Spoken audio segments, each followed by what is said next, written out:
किन्नर चुड़ैल। गोरखपुर नाम का एक गांव हुआ करता था। उस गांव में एक गर्भवती विधवा औरत रहती थी। उस औरत का नाम कमला था। कमला अपने घर में अकेली रहती थी। उसकी जायदाद उसके नाम हो गई थी, पर सभी गांव वाले उस औरत को मनहूस औरत समझा करते थे और सभी उससे नफरत किया। एक बार कमला राशन की दुकान पर खाने का सामान खरीदने जा। भैया जी, जरा 1 किलो दाल चावल देना। अरे हाय हाय हाय हाय हाय! अरे मनहूस औरत, मेरी दुकान में अपशुगन करवाने आ गई क्या? हैं? चल जा यहाँ से, मैं कुछ नहीं देने वाला हूँ तुझे। भाग यहाँ से, चल जा, निकल। भैया जी ऐसा मत कहिए, मैं गर्भवती हूँ, मुझे खाने की बहुत जरूरत है, खाना दे दीजिए। दुकानदार कमला को वहाँ से धक्के मारकर भगा देता है। तभी कमला रोते रोते उस गांव के किन्नरों के गांव वाले किन्नरों को उसी इलाके में रखा करते थे, क्योंकि वो लोग किन्नरों को पसंद नहीं करते थे और उनके इलाके में रहने से मना करते थे। तो किन्नरों ने उसी गांव में अपना एक इलाका बना लिया था। जब किन्नर लोग देख कि एक गर्भवती महिला रोते रोते उनके इलाके में आ गई है, तो सारे किन्नर कमला के पास जाकर उसका हाल पूछने लगते हैं। क्या हुआ बहन, तुम्हारी गर्भवती अवस्था में इतनी बुरी हालत कैसे?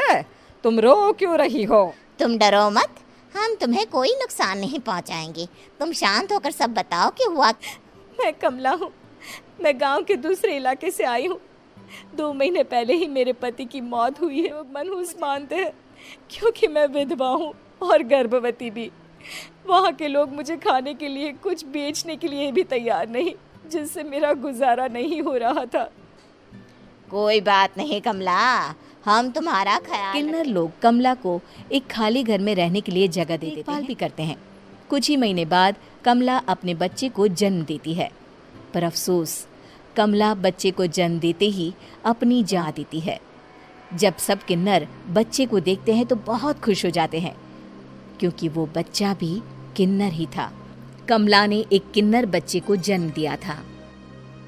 अब इस बच्चे की देखभाल कौन करेगा? हम तो इस बच्चे को गांव के दूसरे इलाके में भी नहीं भेज सकते। और तो क्या हुआ, इस बच्चे की माँ नहीं रही तो हम इसे पालेंगे। अब ये हमारे इलाके में रहेगा, हमारे साथ। फिर वो किन्नर उस किन्नर बच्चे को गोद ले लेते हैं, उसका नामकरण कराते हैं। उस किन्नर बच्चे का नाम रखा जाता है। देखते ही देखते शक्ति बड़ी होने लगती है। उसके रंग रूप बहुत सुंदर किन्नर दिखती है। एक दिन शक्ति एक किन्नर से पूछती है, माँ जी सुनिए ना, ये गांव के इलाके में भी तो लोग रहते हैं, तो हम वहाँ क्यों नहीं जाते? हम उनसे अलग क्यों रहते हैं? शक्ति, क्योंकि वो लोग हमारे जैसे नहीं, वो लोग हमें पसंद नहीं करते, इसीलिए हम उनसे क्यों? वो हमें क्यों पसंद नहीं करते? मुझे एक बार उस इलाके में जाना है, मैं एक बार वहाँ जाकर। शक्ति, खबरदार, जो तू उस इलाके में कभी भी गई तो अपनी जान नहीं गंवाना चाहती, मैं कभी कदम भी नहीं रखेगी, समझी? इतना कहकर वो किन्नर वहाँ से चली जाए।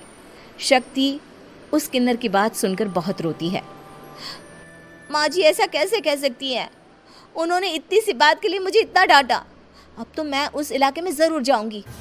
फिर एक दूसरे इलाके में चुपके से जाती है।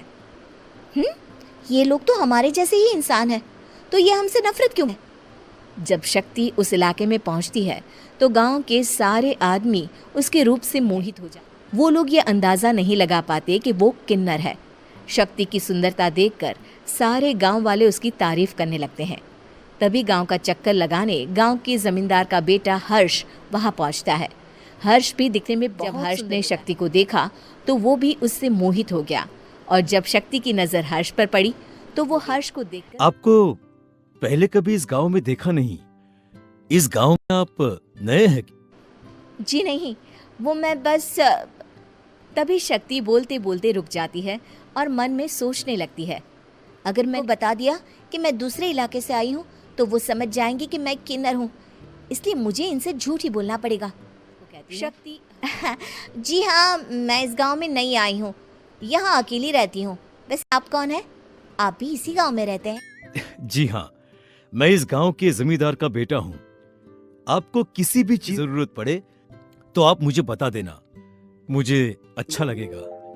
ऐसे ही शक्ति और हर्ष एक दूसरे से रोज मिलने लगते। वो दोनों अपने प्यार का इजहार करने एक दूसरे से मिलने जाते हैं। अच्छा करते करते एक किन्नर वहां आ जाती है। शक्ति, शक्ति, मैं तुमसे बहुत प्यार करता हूँ। मैं तुमसे शादी करना चाहता हूँ। क्या तुम मुझसे शादी करोगी? हाँ, मैं तुमसे शादी करूंगी, पर मैं तुमको अपने बारे में एक सच्चाई बताना चाहती हूँ जो मैंने तुमसे छुपा कर रखी। तभी उनके बीच में ही वो किन्नर आ जाती है। शक्ति, तेरी हिम्मत कैसे हुई ऐसा करने की? वो किन्नर शक्ति को खींचकर गांव के जमींदार के पास ले जाती है। हर्ष भी वहां शक्ति को बचाने के लिए पहुंच जाता है। जमींदार शक्ति और हर्ष के प्यार के बारे में सुनकर गुस्से में आ जाता है और शक्ति को गांव के बाहर निकालने की सजा देता है। शक्ति ये बात और कुएं में कूदकर अपनी जान दे देती है। जमींदार हर्ष की शादी गांव की एक लड़की से करवा देता है, पर हर्ष इस शादी से खुश नहीं। शक्ति अपना बदला लेने के लिए मरने के बाद किन्नर चुड़ैल बन जाती है। अब मैं इन गाँव वालों को नहीं छोड़ी, अब इनसे मैं अपने प्यार का बदला लूंगी। किन्नर चुड़ैल गांव देती है। एक बार वो रात को गांव के खेतों में पहुंच जाती है और वहां आग लगा देती है। सारी फसल जल के राख हो जाती है। जब एक आदमी रात को उठकर देखता है कि खेत में आग लग, तो वो वहां पहुंच जाता है। वो देखता है कि खेतों के बीचों बीच एक किन्नर चुड़ैल खड़ी है। वहां खड़े होकर ताली बजा रही है। गांव वाला किन्नर चुड़ैल को देखकर बेहोश हो जाता है। जब सुबह उस आदमी तो वो सीधा जमींदार के पास जाता है। अरे जमींदार साहब, अरे वो किन्नर चुड़ैल ने मेरी सारी फसल चढ़ा दी। अब मैं क्या करूंगा? क्या होगा मेरा? जमींदार चुड़ैल किन्नर का नाम सुनते ही सब कुछ समझ जाता है। अब वो उसी रात को जब जमींदार डर के मारे अपने कमरे में सो नहीं पाता, तभी वहां अचानक से किन्नर चुड़ैल आ जाती है। किन्नर चुड़ैल जोर जोर से जमींदार के आगे खड़ी होकर हंस लगती है और ताली बजाने लगती है। जमींदार उस डरावनी किन्नर चुड़ैल को देखकर बहुत डर। तूने मेरे साथ बहुत बुरा किया, अब मैं तुझे जान से मार दूंगी। नहीं नहीं नहीं नहीं नहीं, मुझे माफ कर दो, मुझे मत मारो।